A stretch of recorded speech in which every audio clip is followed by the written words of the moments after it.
नमस्कार। बीपीएससी के जो प्रारंभिक परीक्षाएं हैं उनमें क्वेश्चंस को डिस्कस करने के क्रम में आज हम लोग 65वीं बीपीएससी परीक्षा के भूगोल विषय के प्रश्नों को डिस्कस करेंगे और ये 65वीं बीपीएससी परीक्षा अक्टूबर 2019 में हुई थी। पहला प्रश्न है, निम्नलिखित में से कौन सा जिला सबसे अधिक घने पतझड़ वन क्षेत्र से घिरा है। वैसे तो पूरे बिहार में ही अधिकांशतः पर्णपाती वन ही पाए जाते हैं, लेकिन यहाँ पर एक कीवर्ड है सबसे अधिक घने पतझड़ या पर्णपाती वन के बारे में प्रश्न पूछा हुआ है। इसका उत्तर सही हो जाएगा ए ऑप्शन, पश्चिमी चंपारण। और इसके बारे में मैंने कुछ कंटेंट भी लिया है। बिहार में सबसे अधिक घने पतझड़ वन पश्चिमी चंपारण जिले में है। बिहार में तराई क्षेत्र व सोमेश्वर और दून क्षेत्र में इस प्रकार के वन पाए जाते हैं। पश्चिमी चंपारण डिस्ट्रिक्ट की वेबसाइट से ही मैंने कुछ और जानकारी ली है। जिले का कुल क्षेत्रफल है 11,96,819 एकड़ और इसमें से वन भूमि जो है 2,26,790 एकड़ है। और ये बाकी अन्य जो लिखे हुए हैं, निम्नलिखित के बारे में प्रश्न पूछा है तो गया, कैमूर, नवादा आदि से अधिक घने पतझड़ वन इसी पश्चिमी चंपारण जिले में ही पाए जाते हैं। दूसरा प्रश्न है, बिहार के किस जिले में गंगा नदी सबसे लंबी है। ये प्रश्न में पूछा गया है कि किस जिले से होकर सबसे अधिक लंबाई में गंगा नदी बहती है। इसके लिए भी मैंने कुछ कंटेंट लिया है। गंगा नदी बिहार के 12 जिलों से होकर बहती है और सबसे अधिक लंबाई पटना जिले में है। तो इसका सही उत्तर तो हो जाएगा सी ऑप्शन, पटना। और इसके बारे में मैंने कुछ कंटेंट लिया है। बिहार के 12 जिले गंगा नदी के तट पर स्थित हैं। ये 12 जिले हैं बक्सर, भोजपुर, सारण, पटना, वैशाली, समस्तीपुर, बेगूसराय, मुंगेर, खगड़िया, कटिहार, भागलपुर और लखीसराय। आगे लिखा है, बिहार में गंगा नदी की लंबाई 445 किलोमीटर है और गंगा नदी की कुल लंबाई 2,525 किलोमीटर है। बिहार में गंगा नदी की लंबाई सर्वाधिक पटना जिले में है और पटना में गंगा नदी की लंबाई 99 किलोमीटर है। और इस पैराग्राफ को पढ़ के समझ में आ रहा है कि इस प्रश्न का उत्तर हो जाएगा सी ऑप्शन, पटना जिला।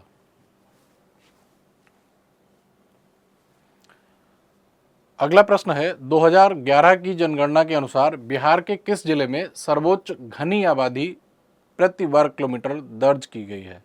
इस प्रश्न में पॉपुलेशन डेंसिटी के बारे में पूछा गया है कि किस जिले में सर्वाधिक जनसंख्या घनत्व है। और जनसंख्या घनत्व का मतलब होता है प्रति वर्ग किलोमीटर क्षेत्र में रहने वाले लोगों की संख्या से। तो इसमें जो ऑप्शन दिए गए हैं, शिवहर, इसको इंग्लिश में इस तरह से लिखा जाता है,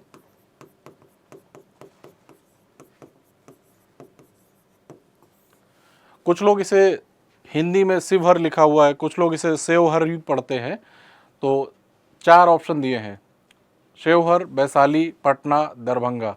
और ई ऑप्शन वही है जो हर प्रश्न में होता है पिछले कुछ सालों से, उपर्युक्त में से कोई नहीं, उपर्युक्त में से एक से अधिक।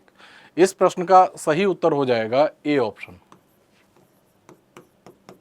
हिंदी में जो शिवहर लिखा हुआ है या इंग्लिश में शेवहर जिसको लिखा जाता है, इसके आंसर के लिए मैंने census2011.co.in वेबसाइट विजिट की और उसके बाद शेवहर डिस्ट्रिक्ट का ही एक लिंक मिल गया था। तो वहाँ से ये जानकारी मिली कि शेवहर डिस्ट्रिक्ट में 1880 व्यक्ति प्रति वर्ग किलोमीटर के साथ ये जिला सबसे घनी आबादी वाला जिला है। इसके बाद पटना जिला है। तो इसलिए इस प्रश्न का उत्तर हो जाएगा ए ऑप्शन, शेवहर डिस्ट्रिक्ट।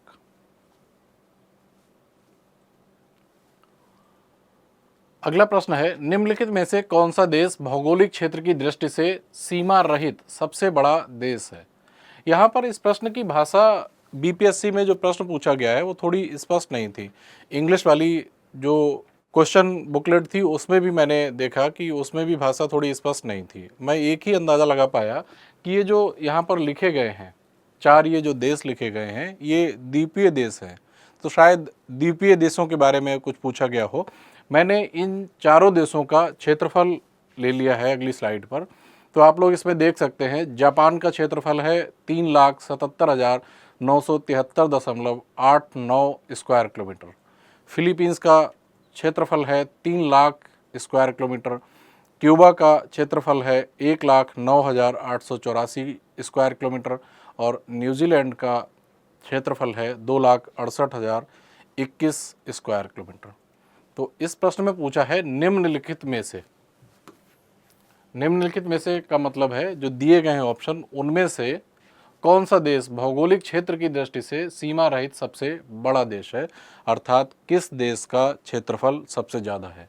तो इसका उत्तर हो जाएगा सी ऑप्शन, क्योंकि यहाँ पर आप लोग देखेंगे जापान का क्षेत्रफल ही इन चारों देशों में सबसे ज़्यादा आप लोगों को दिखाई दे रहा है और जापान का क्षेत्रफल है 3,77,973.89 स्क्वायर किलोमीटर। सी ऑप्शन सही हो जाएगा, जापान इस प्रश्न का सही उत्तर हो जाएगा। अगला प्रश्न है, सर्वाधिक उत्तर दक्षिणी अक्षांशीय लंबाई वाली सीमा वाला देश है रूस, चिली, चीन या ब्राज़ील। अक्षांशीय उत्तर दक्षिण का ये जो प्रश्न पूछा गया है, इसका मतलब होता है जैसे पृथ्वी गोल है तो इधर मान लेते हैं उत्तरी ध्रुव और इधर हो गया दक्षिणी ध्रुव। तो विषुवत रेखा से उत्तर की ओर इस तरह से जो समान दूरी पर रेखाएं खींची जाती हैं उन्हें कहते हैं अक्षांश। उत्तर दक्षिण क्रम में जो खींची जाती हैं रेखाएं, और माध्यान्ह रेखा जो हो गई उसके पश्चिम से पूर्व की ओर जो रेखाएं खींची जाती हैं या पश्चिम पूर्व दिशा में, उनको कहते हैं देशांतर रेखा। तो इस प्रश्न में जो पूछा गया है अक्षांश के बारे में पूछा गया है, उत्तर दक्षिण लंबाई वाली अक्षांशीय रेखाओं के क्रम में। इसका सही आंसर हो जाएगा बी, चिली। और चिली दक्षिण अमेरिका महाद्वीप का एक देश है। मैंने एक मैप लिया हुआ है, पहले तो आप इसको देख लीजिए।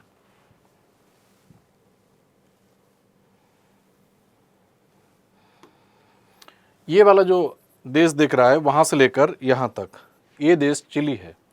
ये जो पतली स्ट्रिप के रूप में दिख रहा है, इसी देश का उत्तर से दक्षिण की ओर अक्षांशीय विस्तार सर्वाधिक है। अब इसका विस्तार कितना है?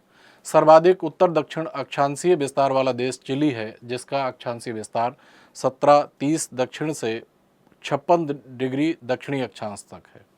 तो इसका सही आंसर हो जाएगा बी ऑप्शन, चिली। और ये दक्षिण अमेरिका महाद्वीप का एक देश है।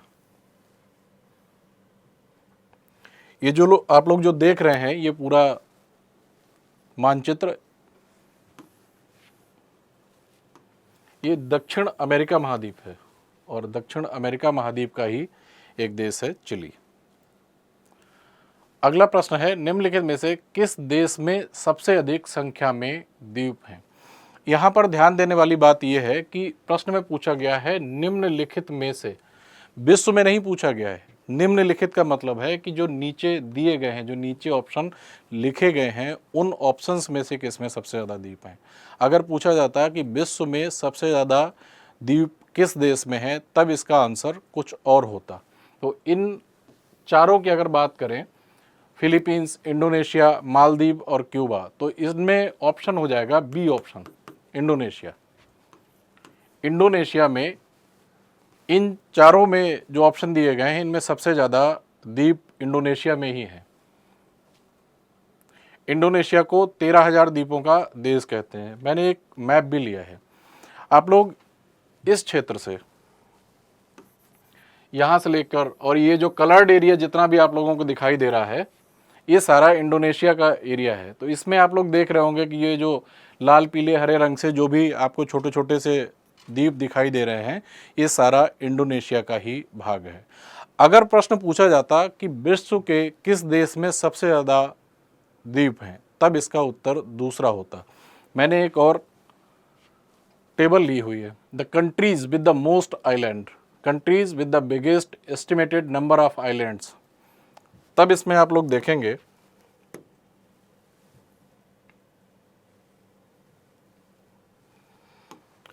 स्वीडन सबसे अधिक द्वीप, उसके बाद नॉर्वे, फिनलैंड, कनाडा, यूएस, उसके बाद आएगा इंडोनेशिया। लेकिन प्रश्न में पूछा गया था निम्नलिखित में से, अगर निम्नलिखित में से पूछा गया है कि मतलब है कि जो नीचे लिखे गए हैं जो देश, उनमें से आपको चूज करना है, तो इनमें से सही आंसर बी हो जाएगा, इंडोनेशिया। अगर ये पूछा जाता कि विश्व में किस देश में सबसे ज़्यादा द्वीप हैं, तो उसका सही उत्तर होता स्वीडन।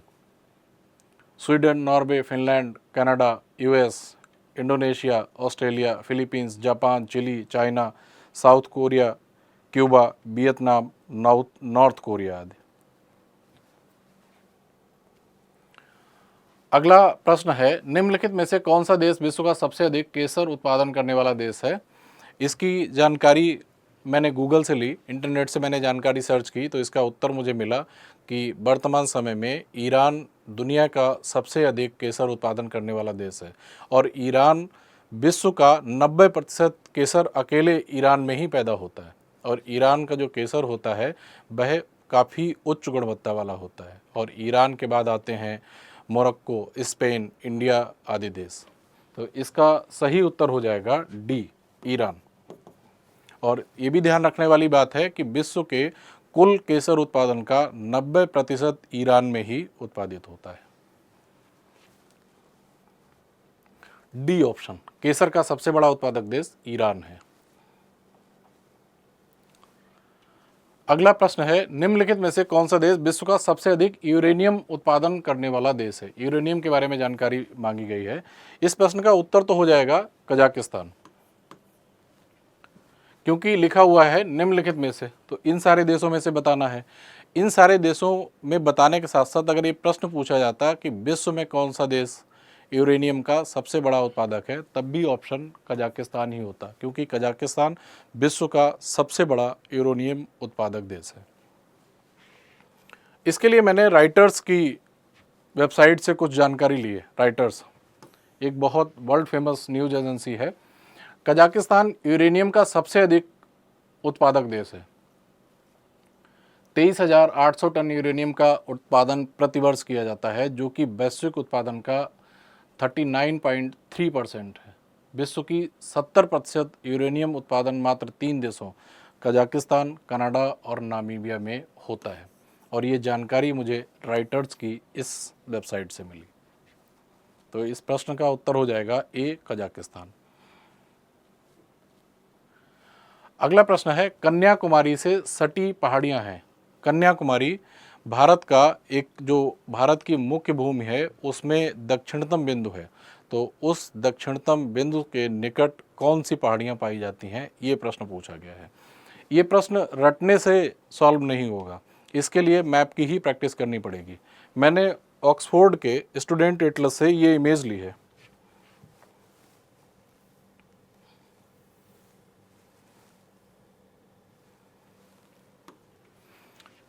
एनलार्ज करने पे शायद क्लियरली विजिबल ना हो, लेकिन मैं बता दे रहा हूँ। ये वाला जो पॉइंट है ये लिखा हुआ है केप कोमोरिन, या इसको ही कन्याकुमारी कहते हैं।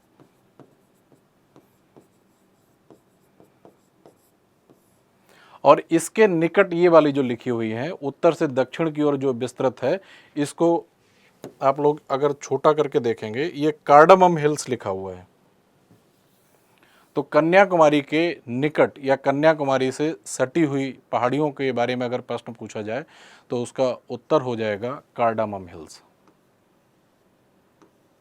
ये कार्डामम हिल्स हैं और ये केप कोमोरिन या कन्याकुमारी लिखा हुआ है। ऐसे प्रश्नों के उत्तर के लिए मैप का अभ्यास करना ही सबसे अच्छा विकल्प होता है। यहाँ पे ऑप्शन दिए गए हैं अन्नामलाई पहाड़ियाँ, नीलगिरी पहाड़ियाँ, कार्डामम पहाड़ियाँ, शेबराय पहाड़ियाँ। तो इसका सही उत्तर हो जाएगा सी ऑप्शन, कार्डामम हिल्स। अगला प्रश्न होता है, निम्नलिखित में से गंगा नदी घाटी का भाग कौन सी उप नदी है? पहले मैं किसी भी नदी घाटी के बारे में आपको जानकारी दे देता हूँ। कोई भी मुख्य नदी, फिर उसकी सहायक नदी, फिर उस सहायक नदी की कोई अन्य सहायक नदी, इन सब से मिलकर कोई नदी घाटी बनती है। तो गंगा नदी की, जैसे मान लीजिए गंगा नदी है, तो गंगा की जो मुख्य सहायक नदी हो गई यमुना, यमुना की मुख्य जो सहायक नदी हो गई वह चंबल हो गई, तो चंबल की जो सहायक नदी हो गई पार्वती हो गई। तो पार्वती नदी को भी गंगा नदी घाटी का ही भाग माना जाएगा। इस तरीके से देखेंगे तो आपको पता चलेगा कि गंगा नदी घाटी काफ़ी बड़े क्षेत्र में विस्तृत है। इस पूरे मैप में आप लोग देखेंगे, ये जो लाइट येलो कलर से आपको दिख रहा है,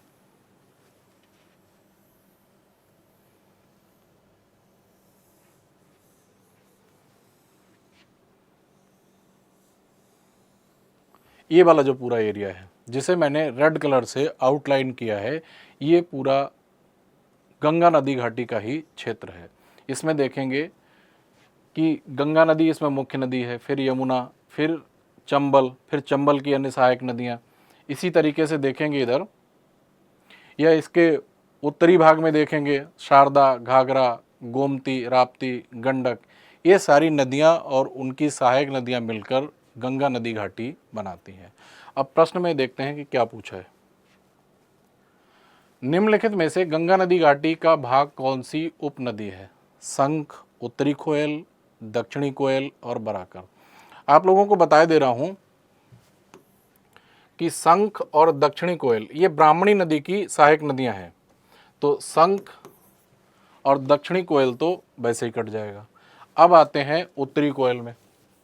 उत्तरी कोयल नदी, ये जो सोन नदी आप लोगों को दिख रही होगी,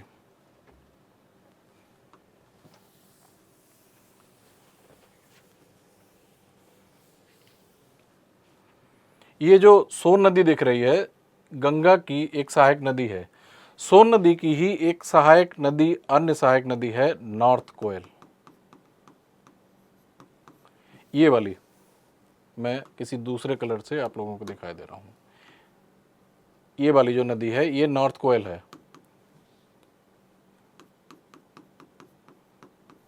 तो अभी मैंने आप लोगों को बताया था कि किसी भी मुख्य नदी की सहायक नदी, फिर उसकी अन्य सहायक नदियां भी मुख्य नदी घाटी का ही क्षेत्र में मानी जाती हैं। तो इस तरीके से देखेंगे, नॉर्थ कोयल सोन की सहायक नदी है और सोन गंगा की सहायक नदी है। तो इस वजह से नॉर्थ कोयल को गंगा नदी घाटी का ही भाग माना जाएगा। तो एक तो ऑप्शन ये हो गया बी। दूसरा देख लेते हैं बराकर के बारे में। बराकर नदी दामोदर की सहायक नदी है और दामोदर नदी हुगली की सहायक नदी है, और हुगली एक ट्रिब्यूटरी है गंगा नदी की, इसलिए बराकर नदी को भी गंगा नदी घाटी का ही भाग माना जाएगा। मैं आप लोगों को मैप में दिखाई दे रहा हूँ, ये जो दामोदर नदी लिखा हुआ है यहीं पर एक नदी है बराकर, दामोदर के उत्तरी भाग में बहती है, और बराकर नदी दामोदर की सहायक नदी है। दामोदर हुगली की सहायक नदी है और हुगली नदी गंगा की ही एक ट्रिब्यूटरी है, इसलिए बराकर नदी को भी गंगा नदी घाटी का ही क्षेत्र में मानी जाएगी या गंगा नदी घाटी का ही भाग माना जाएगा। तो इस प्रश्न में दो ऑप्शन मिले, उत्तरी कोयल और बराकर। तो प्रश्न में पूछा है कि निम्नलिखित में से गंगा नदी घाटी का भाग कौन सी उपनदी है? उपर्युक्त में से कोई नहीं, उपर्युक्त में से एक से अधिक। तो इस प्रश्न का उत्तर हो जाएगा ई। एक बात मैं और बता दे रहा हूं कि मैंने कई जगह जब क्रॉस चेक किया तो इस प्रश्न के उत्तर में केवल नॉर्थ कोयल को ही गंगा नदी घाटी का भाग माना गया है, बराकर का नहीं। जबकि मैंने कई जगह रिसर्च किया, कई जगह क्रॉस चेक किया, उसके अनुसार और मेरी जानकारी के अनुसार बराकर नदी भी गंगा नदी घाटी का ही एक भाग है। तो मेरे हिसाब से इस प्रश्न का उत्तर ई ऑप्शन हो जाएगा, और मैंने आपको मैप पर भी दिखा दिया है। आप लोग भी चाहें तो गूगल करके ये जानकारी स्वयं भी ले सकते हैं। और थैंक यू। ये 10 प्रश्न थे जिन्हें हम लोगों ने इस एपिसोड में डिस्कस किया। बाकी जो बचे हुए प्रश्न हैं उन प्रश्नों को हम लोग अगले एपिसोड में करेंगे। इस एपिसोड में हमने 10 क्वेश्चंस को डिस्कस किया। धन्यवाद, नमस्कार।